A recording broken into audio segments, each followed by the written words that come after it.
Hi, everybody, and welcome back. Another Friday is upon us, as is another beautiful weekend. I've got a forecast that you should be excited and happy about, and I don't say that too often. In fact, if you could pluck Monday out of it, it will be perfect just about from start to finish. Monday, storms, showers, likely. Can't get around it. Maybe bleeding into just a little bit of your early Tuesday, but for the rest of the forecast, gorgeous. Your weekend sunny, nice, comfortable. And then after those storms and blah, blah, blah, Monday, we'll see another cool down, but some nice conditions thereafter. We'll see the low 80s over the weekend, upper 70s for an extended time next week. I've got a forecast I'll be glad to update for you in just a few moments. Speaking of updates, I've got several, one for an auto accident, one from the Johnson County Sheriff's Department, and an update of sorts. It's been a while since we took a tour of the construction ongoing at the McGoffin County High School. The athletic field, the football field, of course, was ready for play last year at the start of the football season. Classes have begun, and football will begin very soon. And not just the field, but we'll take a look at everything they have done since we were at the football field. Got some good news in regards to parking, and we'll take a little bit of time and get an update on the new McGoffin County High School, be able to show you some of the layout like we haven't been able to before. So all that and more coming up in what's left of the half hour before I let you go for, once again, a beautiful weekend. This announcement just in, I'll forward it on over to the community calendar, but just to let you know, for the Sagersville High School graduating class of 75, your 40th reunion has been set for this month, the weekend of the 21st and 22nd. They're going to host a free icebreaker reception on the 21st. I'm assuming that's a Friday. Indeed it is. I had to check. On the 21st, Friday, 7 to 11. That's going to be at the, beginning at 7 at the Renaissance in downtown Sagersville for the icebreaker event. That's going to be when they're going to have some free hamburgers, hot dogs, drinks for all the classmates and teachers to come by. A formal dinner and dance is going to be held at the Ramada in Paintsville on Saturday night from 7 to 11. The cost of the dinner and dancing will be $45 for couples, $25 for singles. All former classmates of the Sagersville High School from 72 to 75 are invited to attend whether or not they graduated with the class. And a contingency fund has been established for those unable to pay the full cost. How cool. They welcome all teachers. They want everybody, man. They want all teachers affiliated with the graduating class of 75, and they look forward to fanning the flames of friendship with their friends and classmates. They've really got a good plan there. A couple of updates before I go any further. One from the Johnson County Sheriff's Department, who has seen some really good results from taking their message and cause to Facebook, social media, and of course, I know at least one media outlet who is helping perpetuate the cause as well. For the past several weeks, the Johnson County Sheriff's Department has been posting their weekly Most Wanted. Week before last, Jessica Lee Spradlin. This past week, 2 men, one from Inez, one from Painesville. Those 2 men were identified as a Derek Priest, wanted on 2 active arrest warrants from Johnson and Martin Circuit Court. The other was a Rocky Scragg, wanted on an active warrant for failing to appear on a charge of felony flagrant non-support. Both of those postings for those 2 men 48 hours ago were made public, and less than 48 hours later, both are behind bars. Johnson County Sheriff Dwayne Price wished to ask us to thank all those who have been watching their posts as well as catching them on the program in hopes that you will continue to do so and help them solve these cases. We'll take a few moments to get caught up with all that's happening at the McGoffin County High School. We're able to see a little more of it now as it's really starting to come together. And we'll go up to the athletic field and take a look around as well. First time I've been there since the end of football season, and it has changed dramatically. And they still got some more changes to come before kickoff for the first home game. I'll tell you when that is in just a few moments.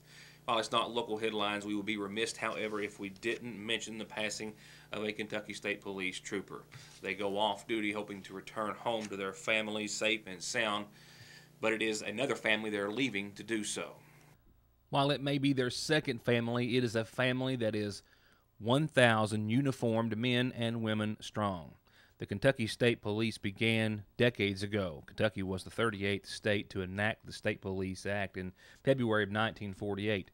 12 years later, they had 2 troopers on the road. Today, it's 1,000, but this evening, they are mourning the loss of 1. Kentucky State Police Trooper Sergeant David Gibbs was killed in an early morning crash, a 2-vehicle crash this morning in LaRue County on Kentucky Highway 210. The post from that area says that Gibbs lost control of his vehicle and then crashed into a Jeep coming from the opposite direction. The 42-year-old trooper was pronounced dead a short time later. non-life-threatening injuries were sustained by the driver of the other vehicle. Officials did say that in the early morning hours it was foggy. They also believe that it may have been a weather-related accident as roads were still wet or partially slick from the rain which had fallen. It was also said to be in an area where as many as 4 accidents had happened in the same or similar spot in just about 48 hours or so.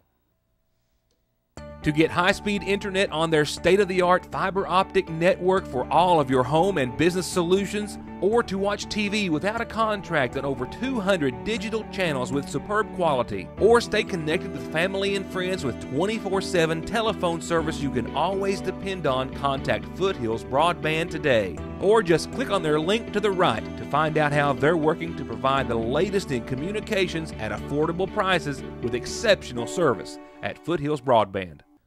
An update on an auto accident, 2 that we reported to you yesterday, both a result of at least rain slicking roads partially.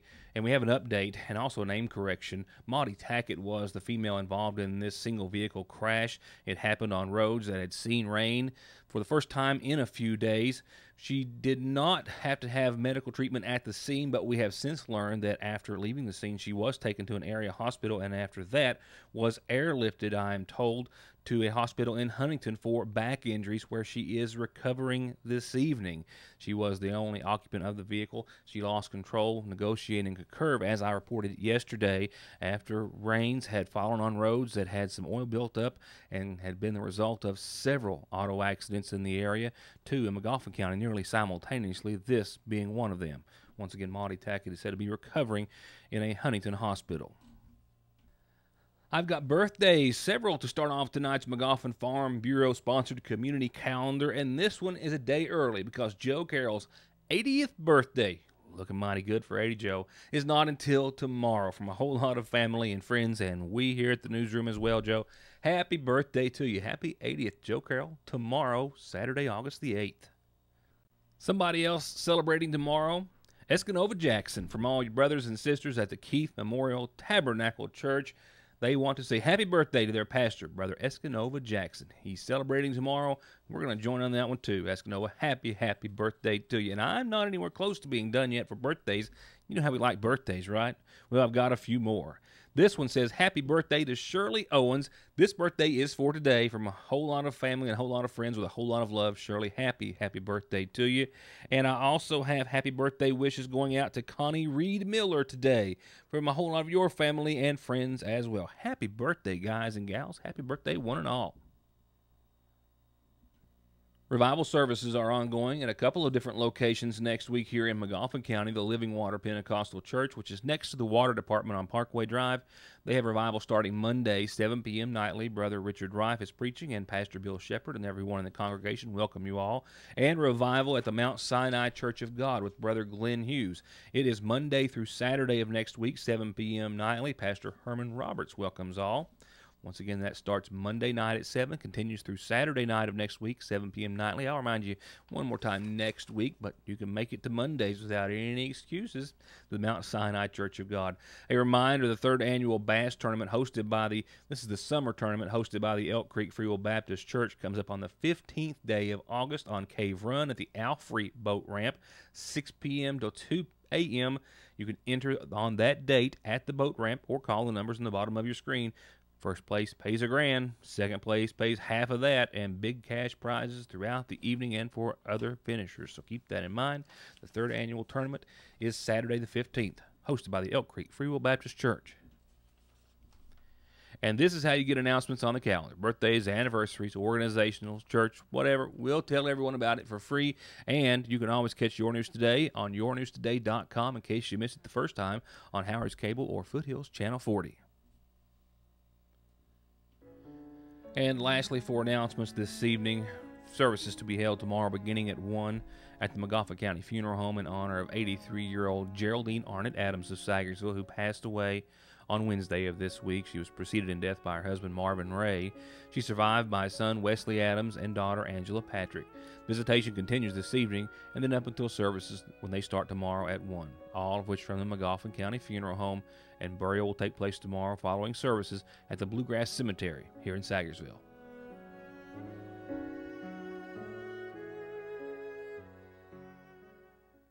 To get high-speed internet on their state-of-the-art fiber optic network for all of your home and business solutions, or to watch TV without a contract on over 200 digital channels with superb quality, or stay connected with family and friends with 24/7 telephone service you can always depend on, contact Foothills Broadband today. Or just click on their link to the right to find out how they're working to provide the latest in communications at affordable prices with exceptional service at Foothills Broadband.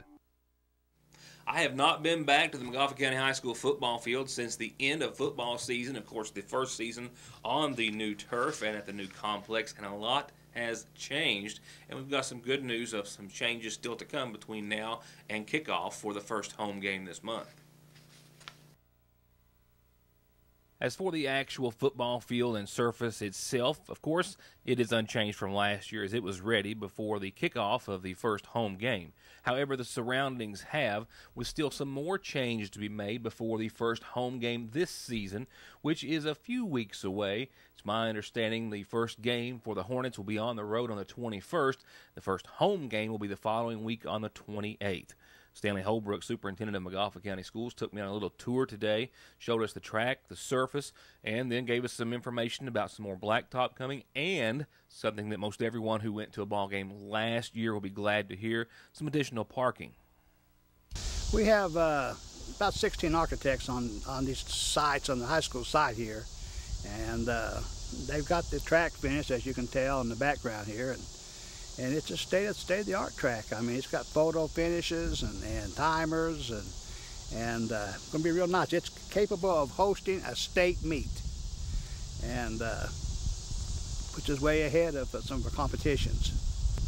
There's still like a little bit more. The shot put and the discus nets got to go up, the long jump and the broad jump, and the pole vaulting on the other end of the field.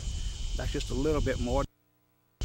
There's a little blacktopping to do up here yet, and they've started at the bottom of the hill here, and there'll be some more blacktop going a lot and around the fence area here, and it'll all be cleaned up and ready hopefully by the first game. The areas to see blacktop include this gravelled area and also the walkway that goes behind the fence and then around the football field over towards the visitors' seating. All of that to be blacktopped. There will also be a walk trail that will go on from the right of the visitors' section to a new parking lot. The board met, and they decided that since tennis was a spring sport, they moved it to the other side, where all the spring sports would be on one side and all the fall sports would be on the other side. So we took that spring sports side and gravelled it, and that'll add us around 50 more parking spots up at the top. And it's already been gravelled, and we're going to roll them in a couple of weeks and get them good and tight, and I think that'll be very beneficial to the public. Other blacktopping will include the area where traffic is allowed to travel behind the bleachers to the other parking spot where a lot of folks use that to tailgate, if you will. That tailgating spot, that parking area too, will be blacktopped. The blacktop will actually continue on around behind the field just to the edge of that new parking area, which, as you heard Holbrook say, will remain gravelled for at least the time being. From there, we took a look over the hill and looked down upon the new Montgomery County High School and got an update on its construction as well as the gymnasium. As students had their first day of high school in its current structure, where it has remained for years, he says everything is still on schedule to see the first day of high school next year begin in the new facility. School is on time schedule. I met this week with them, and Cody assured me that it's on time schedule to be done in about 11 months from now. And as you can see in the background, they're putting the metal roof on and getting it right in. The glasses are going in the windows, and door frames are up, and they tell me that next month they'll start painting on the inside. So September they'll be painting. And if you look from the road, those real high gray beams that you can see is the start of the gymnasium. And the gym will run from there out. And behind the gymnasium, that's the cafeteria and the library. And you'll notice there's no block in the back of that, because that'll have all glass windows in it. The new gymnasium is still slated to have seating for about 2,000 people. versus about 12 to 1,300 for the current Montgomery County High School gymnasium. It's also slated to have more than 300 of the reserve-type seating versus about 150 that the current Montgomery County High School has. And there is still set to be a walking trail that will be up and over and around the gymnasium floor that you'll be able to use for exercise or to have a really good view of a ball game. Every project's started, or it's been paid for already. Money's sitting in the bank to pay for it.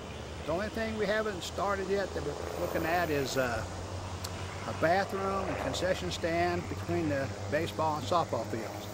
And I just hung up talking to the people just a few minutes ago, and that we're taking it out to bid real soon.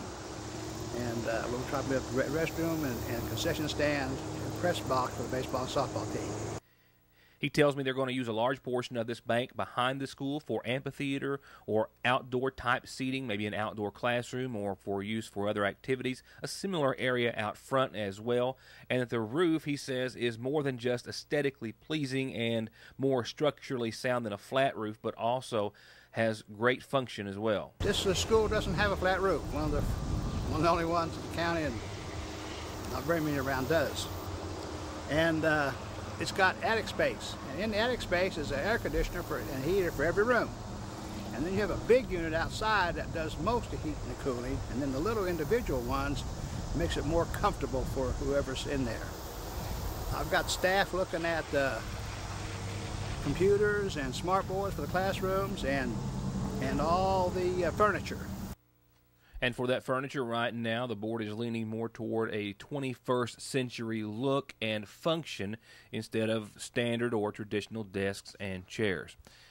Well, our next tour will probably be when they have some of the interior work done as far as this site. However, it won't be long until sod is going down on the new baseball and softball fields and lights are going up. And that is when I suspect we'll be taking that tour sometime soon. That project's slated for completion by this fall.